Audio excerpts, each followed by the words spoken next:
The best backcountry ski bindings for you could define your entire experience.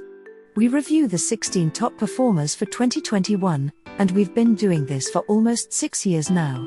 We have a team of career backcountry skiers with robust, deep, and broad skill and experience. The crew's experience with high-end, human-powered backcountry skiing adds up to well over 100 years. We keep in close contact with the market and eagerly watch for new developments. Some developments excite us, while some binding trends and patterns are counterproductive and sort of solutions without problems. Read on and let us help spell out your options. The first product on our list is Marker Alpinist 12. The Marker Alpinist shares this award, in this category, with the excellent Atomic Backland Tour. Incidentally, these two have to share the same award with the otherwise untested Salomon mountain binding. The Salomon Mountain and Atomic Backland are identical in design, function and construction. The Marker Alpinist is newer than the Atomic/Salomon, lighter, and offers a slightly improved downhill skiing function.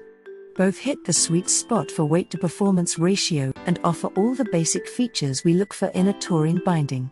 You wouldn't be wrong to flip a coin in your choice for an all-around binding for human-powered backcountry skiing, as the Atomic and Marker Award winners are both that good and that close in scoring. The Marker Alpinist is a new product. We now have a couple of full seasons on them and only reinforce our findings with ongoing testing. We'll keep hammering on them but are confident they will hold up.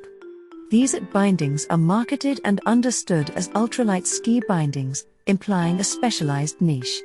We beg to differ. The Alpinist is capable of virtually all your human-powered skiing needs. For resort use, the Alpinist is indeed ultralight, with all the caveats that label implies. If you wish to ride the same equipment in bounds and out, first check yourself. Is that really a compromise you are willing to make? Human-powered skiing is our focus, and the Marker Alpinist is all you will need to do in that environment. Others are lighter but far less featured. Others offer at least a couple more downhill skiing attributes and benefits but are way heavier. We are confident that you will dig the Marker Alpinist bindings for all your backcountry skiing. The second product is Salomon S/Lab Shift MNC. The Salomon S/Lab Shift MNC is a very clever product. First, it is exactly the same as the Atomic Shift MNC. We tested the Salomon version but know that everything we say can be extrapolated directly to the Atomic. The Shift is, essentially, a resort Alpine binding that, with the correct boot choice, can go uphill. Downhill, there are virtually no compromises over your average resort binding.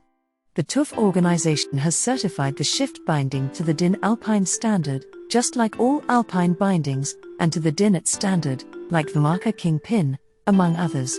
Uphill, though, the Shift is very basic. It works, but other options are way better. The Shift is prone to icing, has limited pivot range, fewer heel riser options, and, most importantly, is much heavier. The Shift is lighter and more user-friendly uphill than now outdated frame bindings. You will see, especially in paid promotional materials, comparisons of the Shift to these options. When ad copy says that the Shift makes no compromises, this is in comparison to frame bindings. Relative to, again, largely obsolete, frame bindings, the Shift goes uphill great. On the other hand, compared to any dedicated, modern touring binding, the Shift is just too heavy, complicated, and unreliable for regular use. As such, we recommend it for only those that demand maximum downhill performance from their backcountry ski gear. This is really a product for someone that skis the resort with a backcountry trip maybe once or twice a year. The Shift binding has more moving parts and more bulk than both other current touring binding options and Alpine resort bindings. They look like resort bindings but aren't close to the same. Notably, the complications of the Shift, as compared to resort bindings, present more avenues for failure. You can't treat these like resort bindings. We have found that many of the problems that others have noticed with the Shift can be mitigated with two major changes in behavior.